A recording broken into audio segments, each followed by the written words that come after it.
පළවෙනි සිල්පදේ බින්දොත් මොකද වෙන්නේ?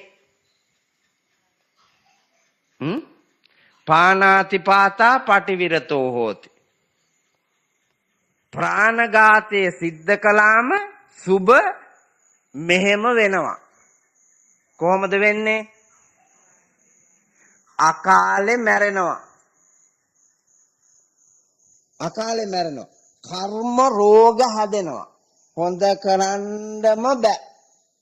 මොන දෛවඥයාගෙනවත් ඒ ලෙඩේ හොඳ කරන්න බෑ. විඳෝලම ඒකෙන්ම මරලා දානවා. ඔව් සත්ව ඝාතනය, සත්ව හිංසනය ලේසි පාපයක් නෙවෙයි. ඔයාලා දැකලා ඇතිනේ. අංග විකල වෙන්නේ ඊ අය. කැපිලා කෙටිලා ස්වභාවික විපත් වලට යට වෙලා මැරෙන්නේ. මතකද අම්මලාට ගොළු බෙල්ල සොපින් එකට දාලා වල දැම්මා. මතක නැහැ? මහා මේරු පර්වතේ පෙරලෙනවා වාගේ උකුණ අල්ලලා තියලා මේ ඇඟිල්ලෙන්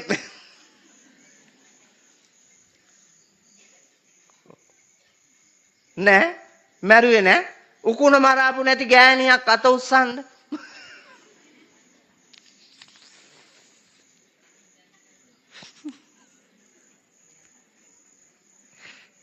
වැඩිපුරම සත්තු මරන්නේ ගෑනු අය.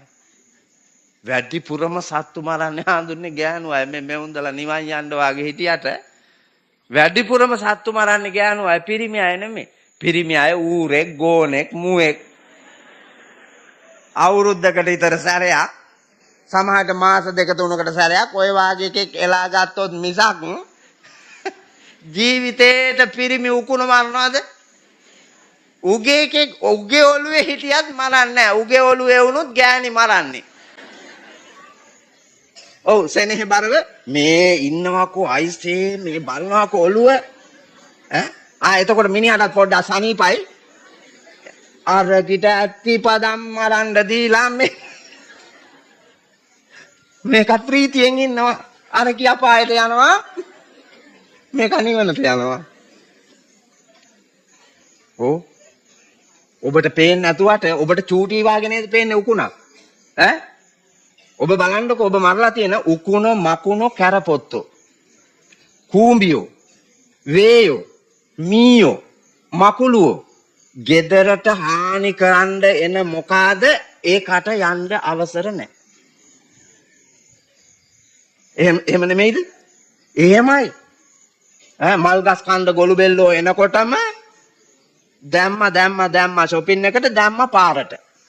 වාහනයක් යනකොට චරස් ගාලා ඔක්කොම ටික චප්ප වෙලා යන්න. ඒ අප්පලාට තමයි නාය යනකොට මහා ගල් පරුවත් පස් කඳු පිටින් ඇවිල්ලා වැහෙන්නේ. ඒ අය වතුරේ ගිලෙන්නේ. ඒ අය කර්ම විපාක පස්සෙන් එනවා. මනෝ පුබ්බංගමා ධම්මා මනෝ සෙට්ටා මනෝමයා මනසාචේ පදුට්ඨේන භාසති වා කරෝති වා තතෝනං දුක්ඛමං මේති චක්ඛම්ම වහතෝ පදං.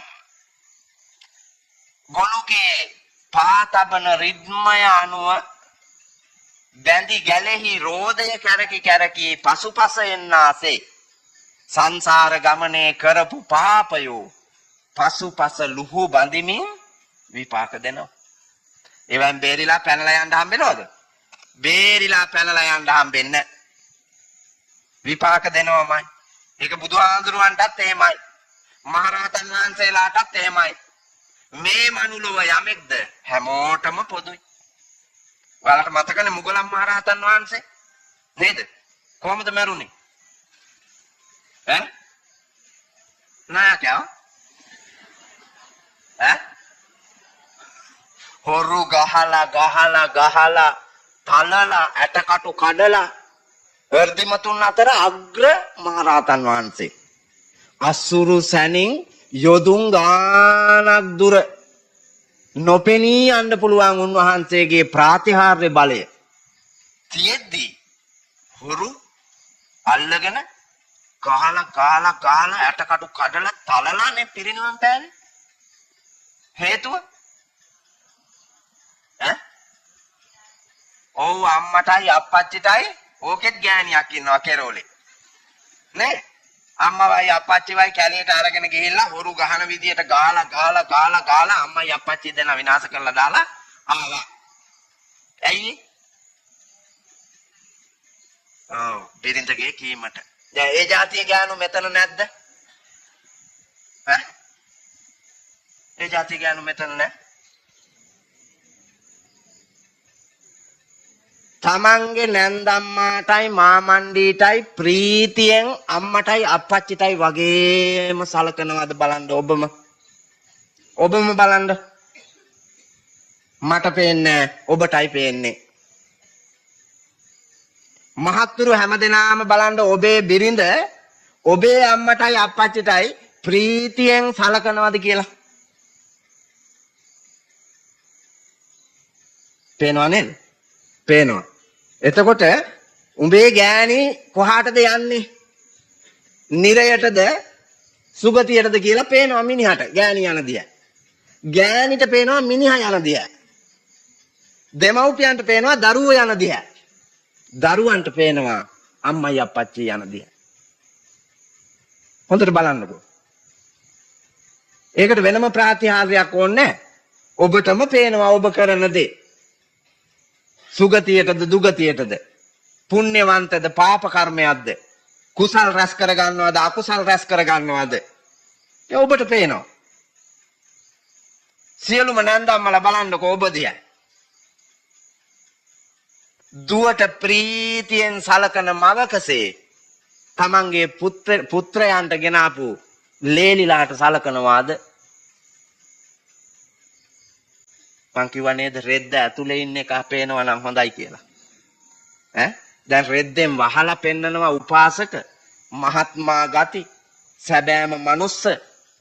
එහෙමනේ මේ පෙන්නන්නේ. නමුත් රෙද්ද ඇතුලේ අර කූර දුෂ්ට අමනුෂ්‍ය ඉන්නවනේ. ඉන්නවා. සත්ව හිංසනය සත්ව ඝාතනය දෙකම අනුව අනිත් එක ගබ්සා කරන ඒවා බලන්නකෝ. පිරිමි ගබ්සා කරන්නේ නැහනේ. නේ? පිරිමින්ගේ බඩේ බබාලා නැහනේ. එහෙනම් ඌට ගබ්සා කරන්න බෑ. බබාලා ඉන්නේ කාන්තාවන්ගේ බඩේ. මව්කම අයිති ඔබට.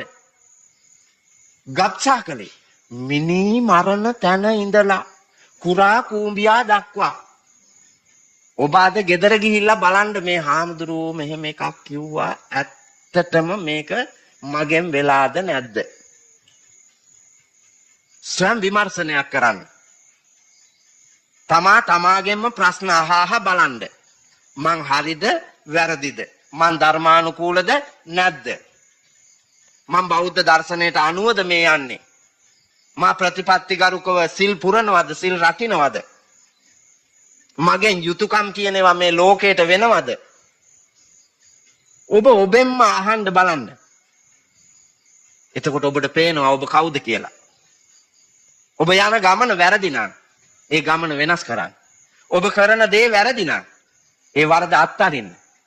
නිවැරදි මාවතකට ජීවිතේ ගන්න. අකල් මරණ, තද බල විපත්ති, කර්ම රෝග මේ වාගේ ආපදාවන්ට ලක් වෙලා දුක් විඳලා මැරෙන්නේ සත්ව ඝාතනය නිසා. ලංකාවේ ජනගහනය ඉඳලා තියෙනවා අනුරාධපුර යුගය, පොළොන්නරු යුගය අධ්‍යයනය කරනකොට පේනවා කෝටි 40කට වැඩිය ඉඳලා තියෙනවා. දැන් ඉන්නේ 2යි කාලයි. හාමුදුරුවරු විතරක් ඉඳලා තියෙනවා කෝටියකට වැඩිය. අපේ හාමුදුරනේ ඕ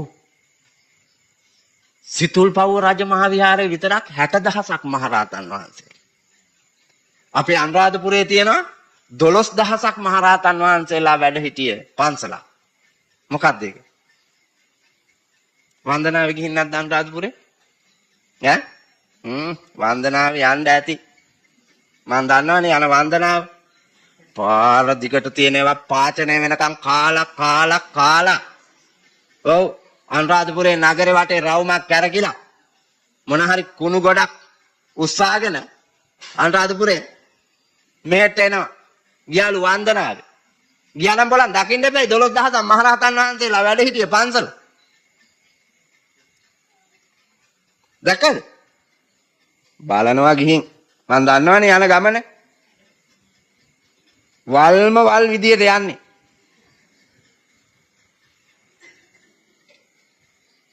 ඒක තමයි මහසෙන් මහරජුරෝ කරවන ලද මහසෙන් මහා විහාරය රිටිගල තියෙන්නේ. ලංකාවේ ලොකුම පොකුණ තියෙන්නේ රිටිගල. බන්දා පොකුණ. භික්ෂුන් වහන්සේලාට පන්සලක වෙනමම රෝහලක් තිබිච්චි විශේෂඥ වෛද්‍යවරු හිටපු රෝහලක් සත්කම් තිබිලා තියෙනවා ඒකේ. හොඳම ජල කළමනාකරණයකුත් තිබිලා තියෙනවා. රෝහලෙන් ඉවත් වෙන වතුර කුස්සියෙන් ඉවත් වෙන වතුර ආපහු පිරිසිදු කරලා බන්දා පොකුණට. ඕ ඒ තරම් ලස්සනයි. දැකලා නැහැ? කී ගමනක් නම් ගියා. මන් දන්නවා වග ලංකාවේ බෞද්ධයාගේ වග මන් දන්නවනේ. පන්සලකට ගියාට ඒකේ ආරම්භය කොතනද? කවුද හැදුවේ? මොනවටද මේක හැදුවේ? ඒකෙන් වෙච්ච කාර්යභාරය මොකද්ද? ඒවා මොනවත්ම නෑ. ඔහේ ගියා පිස්සෝ වාගේ කැරකිලා ආවා බස් එකට. හාඳුන්නේ එහෙම නෙමෙයිද වෙන්නේ බලන්නකො. එහෙම වෙන්නේ. ඒ නිසානේ මේ ලංකා ඉතිහාසයට එන ගැව්වේ. ඉස්සර මිනිස්සු මල පොතේ අකුරක් දන්නේ නැහැ. හැබැයි චුල්ල කම්ම විභංග සූත්‍රය එහෙම් පිටින් දන්නවා.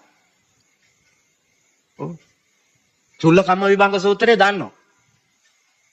සුභමානවකයා ඇහුවානේ භාග්‍යවතුන් වහන්සේ ස්වභාවික විපත් ඇවිල්ලා භව භෝග ධන සම්පත් සියල්ලම හොදාගෙන යනවා. සමහර අයගේව හේදෙන්න. සමහර අය පෝසත්, සමහර අය දුප්පත්. ඇයි භාග්‍යවතුන් වහන්සේ මේ? ඒකමන බුදුරජාණන් වහන්සේ අනුදාන වදාරනවා අදින්නා දානා පටිවිරතෝ හෝති. හොරකම් කෙරුවාම ඔහොම වෙනවා. හොරකම් කෙරුවාම එහෙම වෙනවා. හොරකම් කරපු නැති අය කවුද මෙතන?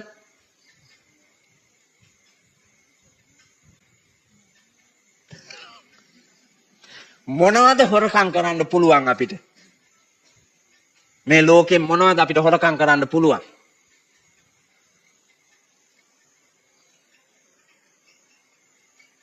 මොනවද පුළුවන්? හොරකම් කරන්න පුළුවන් කාලයයි, ශ්‍රමයයි, ධනයයි. වැඩට යන්න තියෙන්නේ උදේ 8ට. යනවා 9ට. පැයක් හොරකම් කරලා. පැයක ශ්‍රමයක් හොරකම් කරලා. හැන්දෑවට දෙන පඩිය gediya පිටින්ම ගන්නවා. අඩුවෙන් වැඩ කරපුවාට කපාගෙන, පමා වෙලා ආපුවාට කපාගෙන, ඉතුරු එකන ගන්න ඕනේ. රාජ්‍ය සේවකයෝ ඔක්කොම හොරු කිව්වට කමක් නැති තරමට කාලය හොරකම් කරනවා, ශ්‍රමය හොරකම් කරනවා, ධනය හොරකම් කරනවා. විවිධ ක්‍රමවලට. ඉස්කෝලේක ගුරුවරයෙක් නම් පැය භාගයක් ප්‍රමාද වෙනකොට කාලච්ඡේදයක් ඉවරයි. පිරිවෙනේ බලන්න කොහොමද දුන්නේ? දානෙට ගිහිල්ලා ආරෙන් පිරිකරත් හම්බෙනවා. මෙහෙන් කාලච්ඡේදෙකුත් නැහැ. එතකොට මාසේ අන්තිමට පඩිය gediya පිරිසාක්කුවේ. ඔව් අපිට පේන්නේ නැතුවට හඳුන්නේ හොරකම. පේන්නේ නැතුවට හොරකම. අපි බලන්නේ නැහනේ.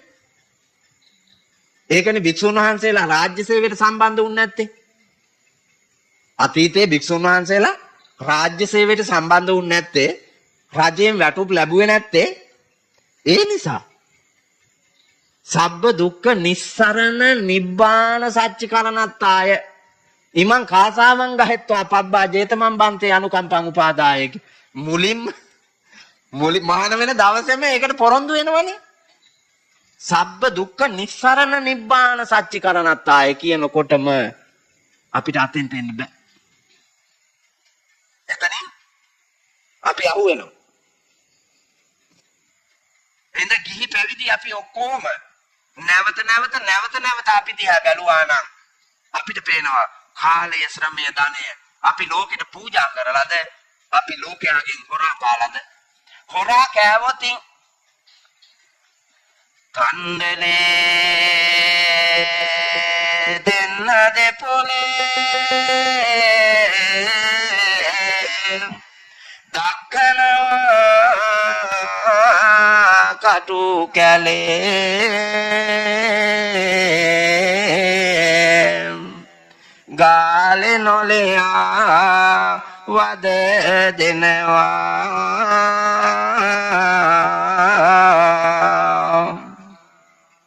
හපුතලේ කන්ද දැකලා බඩ දනවා පව් කළ ගුණෝ ඇදපන් අපෝ තල් යනවා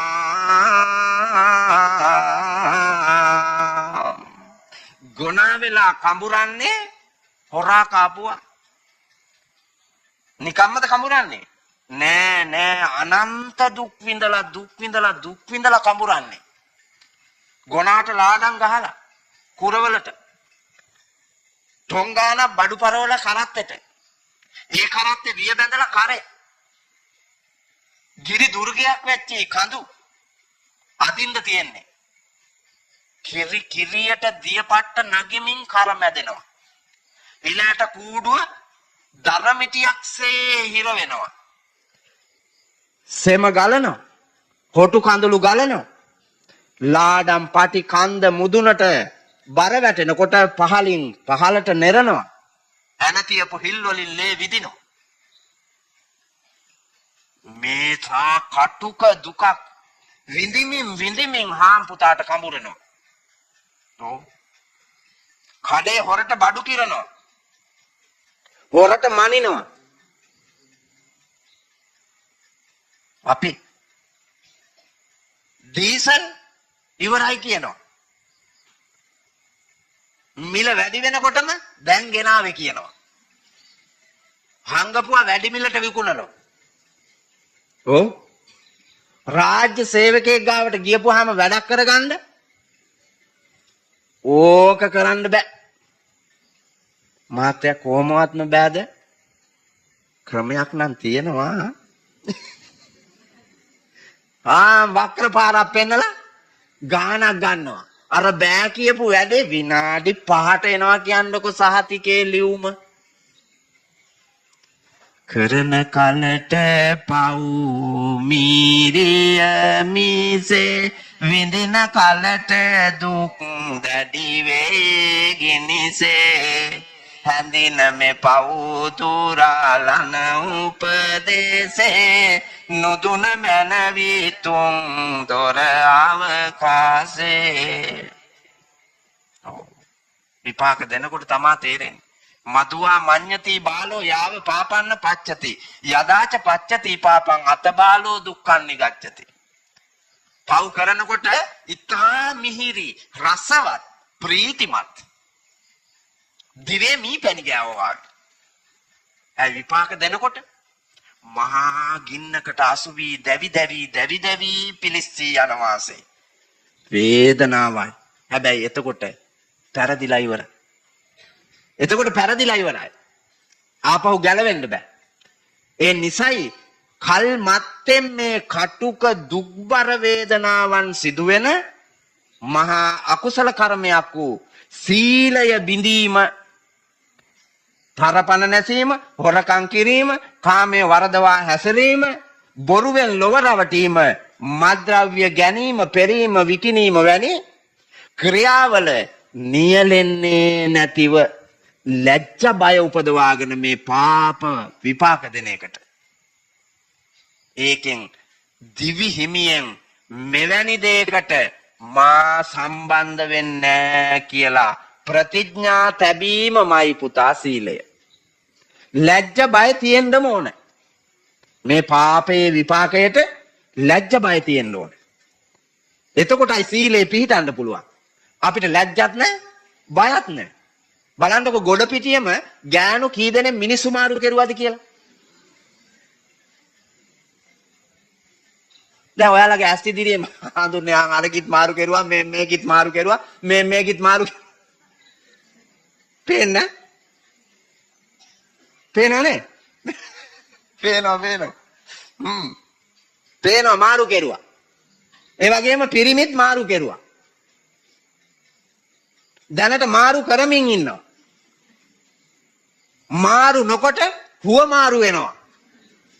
ඔව් මාරුම නෙමෙයි හුව මාරු. එහෙම වුවත් තියෙනවා. විපාක දෙනකොට ලෝකෙට රහස් නැහැ. දෙන්නේ අතර රහස් නැහැ. ගහට කොළටත් ඇස් පේනවා කියා හිතා වරදක් නොකර ඉන්න කියලානේ තියෙන්නේ. නමුත් ගහකොළ නෙමෙයි ඇස් දසදහස් ගාණක් තිබුණත් වල්කොම ලොකු හින්දා වල්කොමේ හැසිරෙනවා. රාගික කෙලස් බර හිත.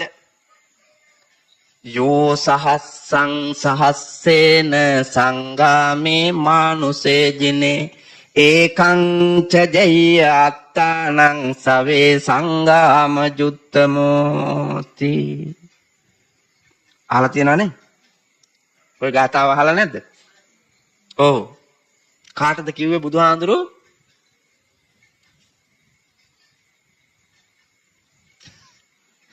අරුන්දට. කුණ්ඩලකේසී නම් තරුණ හිතුවක්කාර කෙල්ලක්. ඔව් හරිම රාගිකයි. මිනිස්සු කයි කියලා හිතන්නේ දැක්කොත්. ඒ තරම් පෙරේතයි පිරිමින්ට. පිරිමියෙක් දැකපු ගමන් කුලප්පු වෙච්ච මුව දෙනවා වගේ. අරූගේ උඩ ඉඳලා පල්ලට බලනවා, පල්ලෙහා ඉඳලා උඩට බලනවා. ඒකගේ කෑලි මන රස විඳිනවා අප්පා. ඒ තරම් පෙරේතයි. එහෙම පෙරේත මෙවුන්දා ඒක දිග කතාවක්. වෙනම බණක් කියන්න වෙනවා. දෙමව්පියන්ට රෙහි වෙලා නපුරුකම් හිතුවක්කාරකම් පාලා මව්පියන්ගේ කැමැත්ත අරගෙන පල් හොරෙක් මරන්න ගියපු හොරෙක්ව කසාද බඳිනවා. ඒ හොරා සල්ලාලෙක්. ඒ හොරා මංකොල්ලකාරයෙක්. මං පහරන්නෙක්. අවසානයේ හොරා කුණ්ඩලකේසීව මූනිච්චාවට කසාද බැඳලා කුණ්ඩලකේසිගේ රන් රිදී මුතු මැණික් සියල්ල කෙරෙහි බැඳි ආසාවෙන් රහසිගතව ගෙනහිල්ලා හොරුන් හෙලන ගිරිමුදුනෙන් පල්ලට දාලා මරන්න හැදුවා. ඒ වෙලාවේ කුණ්ඩලකේසී දන්නා තරම් බේරෙන්න ක්‍රමවේද කිව්වා මේක අහන්නෙම නෑ. ඔව් ආදරේ කුණ්ඩලකේසී මේකට. පළවෙනි ප්‍රේමය. කසාද බැඳලා ඇගේ පතිවෘතා සීලයක් පූජා කළා. පතිවෘතා සීලය කියන එක දන්නවනේ නේද? මොකක්ද ඒක? ඈ?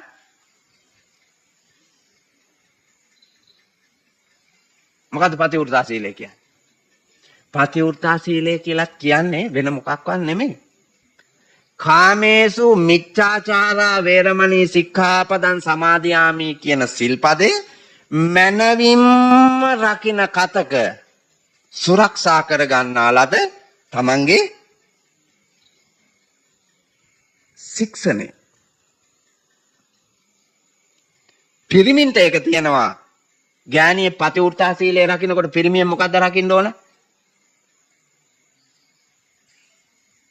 මොකද්ද පිරිමියා රකින්න ඕන සීලය? ඌට ඕන නැද්ද? ඒකට කියනවා පතිනීවෘතා සීලය. අරක පතිවෘතා සීලය, මේක පතිනීවෘතා සීලය. දෙදෙනා කෙරෙහි බැඳි ස්නේහයෙන් කෙලෙස් උපදවා ගන්නේ නැතුව ස්වාමියා ඉක්මවා යන්නේ නැතුව බිරිඳ ඉක්මවා යන්නේ නැතුව රක්ෂා කරන ලද සීලය පතිවෘතා සීලය පතිනිවෘතා සීලය කියනවා. ඒ සීලයක් මේකට පූජා කෙරුවා හොරාට කුණ්ඩල කේසෙ. එහෙව් කරලත් මේකගෙන් ගැලවෙන්න බෑ. ආදරය කියන්නේ පුදුම ආදරයක්. උඹලගේ ආදරේ වා එකක් නෙවෙයි. උඹලගේ තියෙන්නේ මහා පව් ආදරයක්නේ. අවස්ථාවෙන් ප්‍රයෝජන ගන්න. මෙතන හොඳ එක ජෝඩුවක්වත් නෑ අප්පා. ආත්මාර්ථකාමී. මන් දන්නවනේ.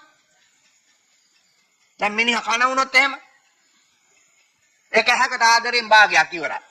අනිත් එක කන වුණොත් ඉතුරු ටිකක් ඉවරයි. ඔව් මන් දන්නවනේ වෙන දේ. අර අභිමාන්සලේ ඉන්නවා කොල්ලට වෙඩි වැදිලා හාඳුන්නේ ආබාධිත වෙලා. ඌ දුක් විඳිනවා. මේක වෙන මිනිහෙක් එක්ක ගියා කියන්නේ. ඔව්. ගොඩ පිටියට ඇති. අර ගන්නකොට දැකපු විසිතුරු අරගෙන ටික කාලයක් යනකොට නෑ. ගෑනිට මිනිහගෙන් පේන්නේ නෑ, මිනිහට ගෑණිගෙන් පේන්නේ නෑ. ඊට වඩා හොඳයි කියලා හිතන එකේ කම්බෙච්ච ගමන් එකියම් මුණ ගැහිච්ච ගමන් දැම්ම ගියා යන්නේ. අයි පන්සිල් මතක් වෙනවද? කාමේසු මිච්ඡාචාරා වේරමණී සික්ඛාපදං සමාදියාමි කියන එකේ පිළිතලා මං ඉන්නේ. එහෙම පේනවද? නෑ පෙරේත ඇහැට පේන්නේ නෑ. සිල් පිට සිල් දේශනා කරලා තිබ්බත් එව්ව කඩාගෙන බිඳගෙන අර කෙලෙස් බර ලෝකේ ගිලෙනවා. ඒකේ විපාක පස්සෙන් එනවා. අවසානයේ බේරෙන්නම බැරි තැන කුණ්ඩල කේසි මිනිහට මතක් කළා. අතීතේ දැන්දලා අපි හිටපු විදිය මං ඔයාට ආදරේ දක්වපු විදිය අර සින්දුවක තියෙන්නේ ගාට ගාට ඇවිදින් ඇස් දෙක වහලා hina වෙන්න ආදරේට කොනිත්තලා පෑල දොරින් පැන දුවන්න රැට රැට ඉය ඉන්දර කොඳුර කොඳුර කවි කියන්න පාට පාට පම්පැදුරේ මටත් ටිකක් ඉඩ තියන්න. ඔව් මේ හැම ජෝඩුවක්ම හාමුදුරුවනේ මුල් කාලේ ඔහොම තමයි. ගොල්මන් කරනවා, පුලප්පු කරනවා, අත් අල්ලගෙන දුවනවා, කරකැන් චිත්‍රපටි වාගේ. දැන් ණයට අඳු කොළ වාගේ. ගොනා ගොඩට මිව්වා මඩට. කුහකයි. ආදරය පරණ වෙන්න ආදරේ වැඩි වෙන්න එපයි. ආදරේ වැඩි වෙන්න ඕන. බුදුහාමුදුරුවෝ අනුදැන වදාරනවානේ හැම වෙලාවෙම අලුත් මිනිහෙක් වෙන්න කියලා. ඒ කියන්නේ ආදරේ පරණ වෙන්න බෑ. ඒක අලුතෙන්ම තියෙන්න ඕන. මිහිරි වෙන්න ඕන. සොඳුරු වෙන්න ඕන. පිම්මන්ත වෙන්න ඕන. හැබැයි ඔයාලගේ ආදරේ ඉක්මනින් පරණ වෙලා යනවා. ඉක්මනින් දි รา පත් වෙනවා. කැඩෙනවා, බිඳෙනවා, නැති වෙනවා, ගරා වැටෙනවා. ඒකොල්ලා ඒ දි รา පත් වෙච්ච ආදරේට ගිනි ගන්නවා. බලන්නකෝ ඒ ආදරෙම නෙමෙයිද ගිනි අරගෙන තියෙන්නේ. උසාවිය වලට ගිහිල්ලා බැලුවා, ගංගේවල් වල බැලුවා, ඉස අතගාලා පිරිමැදලා සනීපයක් දීපේ කගවලු ගෙඩිය පල්නවානේ බොලන් ගහලා. කම්බුල් අතගාලා රෝස තොල් සිඹින් සින්දු එමට මතක් වෙනවා ආඳුන්නේ මෙව්වා කියනකොට. ඉඹපු කම්බුල් දෙතොල් මේ පහුගිය කාලේ ගල්ගිරියාගම පොලිසියට ආවා ගෑණියක් මේ දත් දෙක ඔතාගෙන ලේන්සුවේ දත් දෙක ඔතාගෙන ඇවිල්ලා පැමිණිල්ලක් දැම්මා. පැමිණිල්ල ලියන ගමන්ම ඕයිසි මහත්තයාට කෝල් කරලා කිව්වා. ඕයිසි මහත්තයා ගැටලුව දුර දිගේ යන්න නොදී ගොඩින් බේරන්න ඒක හිරේ යන එක. ඇයි අංගයක් විකලාංග කිරීම හිරේ යන බරපතල අපරාධයක්. නමුත් චූටි පැටවු දෙන්නෙක් ඉන්නවා. මෙවුන් දෙන්නගේ ජීවිතය ගැන හිතලා මේ දෙන්නගේ විවාහය ගැන හිතලා මේක හිරේ ගියපුවාම අවුරුදු ගානකට මෙවුන් ඔක්කොම අතරමං වෙනවා කියන තැන ඉඳලා හරි ඥානාන්විත පින්වත් ඕයිසි මහත්තයා මේක ගොඩින් විසඳන්න මටත් එන්න කිව්වා.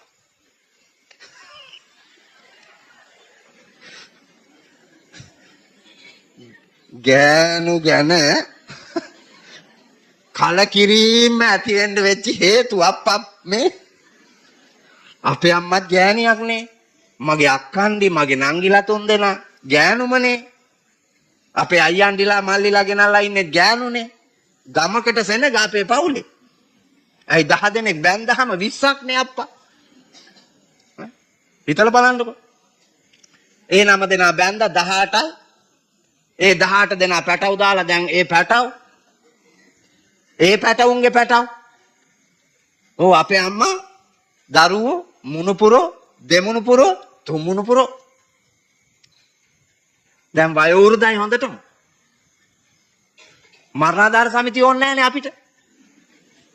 ගමක සෙනග ඉන්නවා. උඹලට හෙන්න ගහපු පිට්ටනියවා. වඳ බහැපු හෙන්න ගහපු පිටිය වාගේ.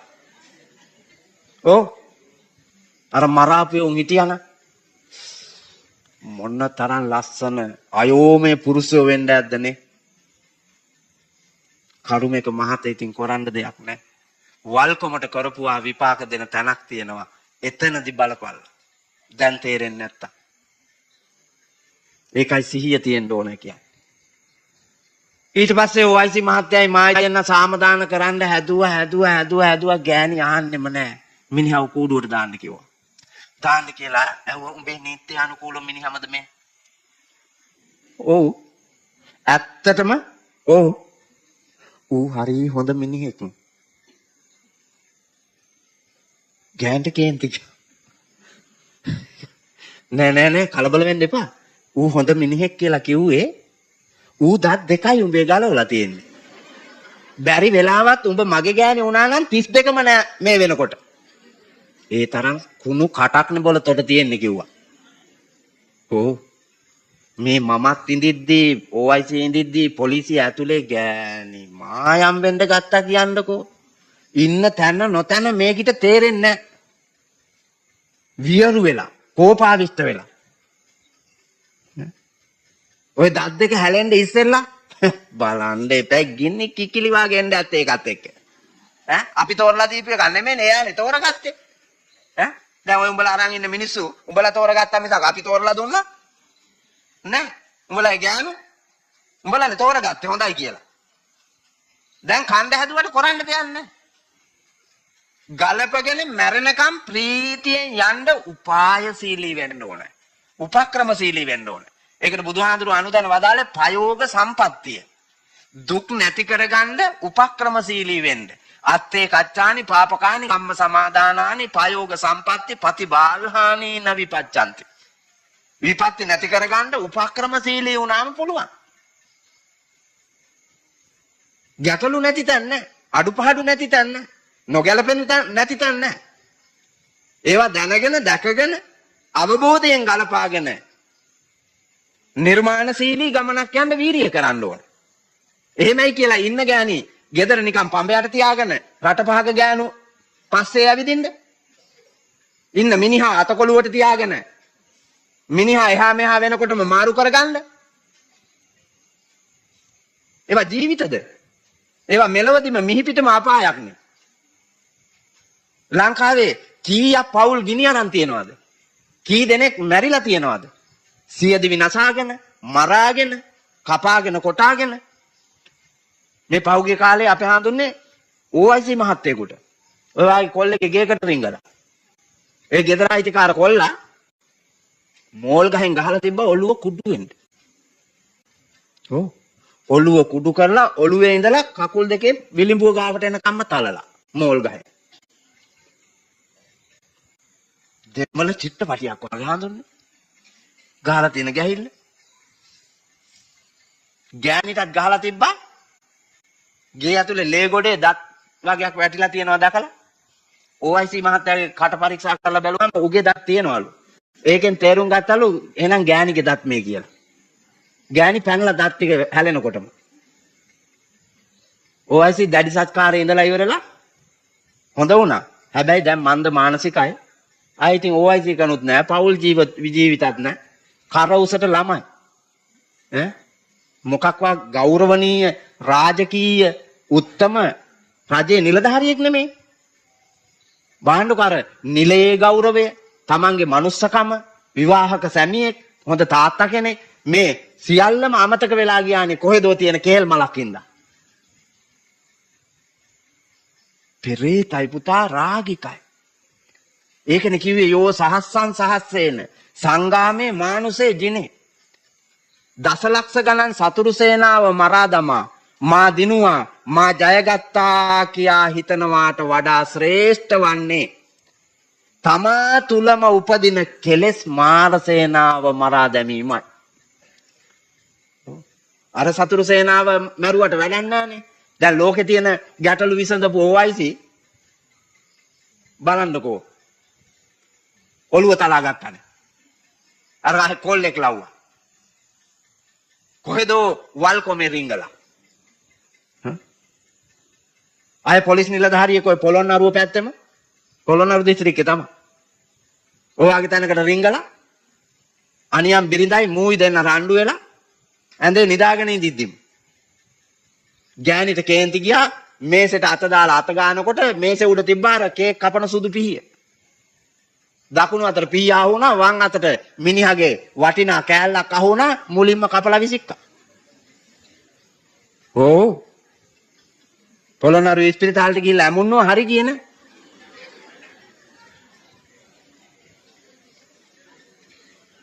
කෑල්ල ඇමුන්නුවට බලන්න පවුල ඇමුන්නන්නේ කොහමද ආයේ? ආයේ පවුල ඇමුන්නන්න බෑනේ.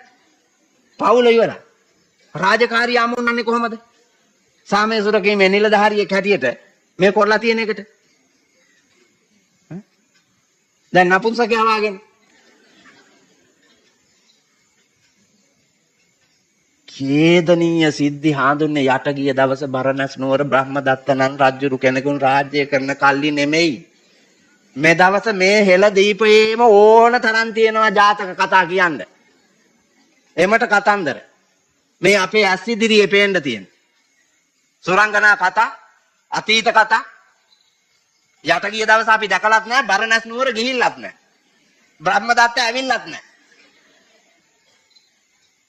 හැබැයි මේ මිහි පිට පේන්න තියෙන ටික බලාගත්තාම මද ගොඩ පිටිය එව්වම ඇති. වෙන මොනවත් ඕනේ නැහැ. බලන්නකො වීදියක් ගානේ කාමර ඇත. මොකටද නිදිමත? ඔය හැටි කාමර වලට රිංගලා බුදියන්ද මොකටද එච්චර නිදිමත පාරේ යන?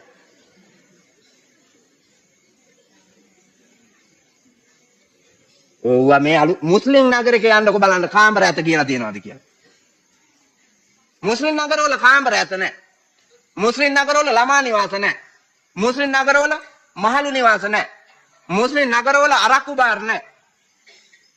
ඒ ඔක්කොම වල්ගති තියෙන්නේ මේ බෞද්ධයෝ කියන පව් ගමනක යන මිත්‍යා දෘෂ්ටික වැඩ කරන කාමේහි වරදවා හැසිරෙන මෝඩ ජනයා ගාව මෙච්චර නිර්මල දර්ශනයක් දේශනා කරලා තියෙද්දි ඒක දකින්න ඇස නැහැ.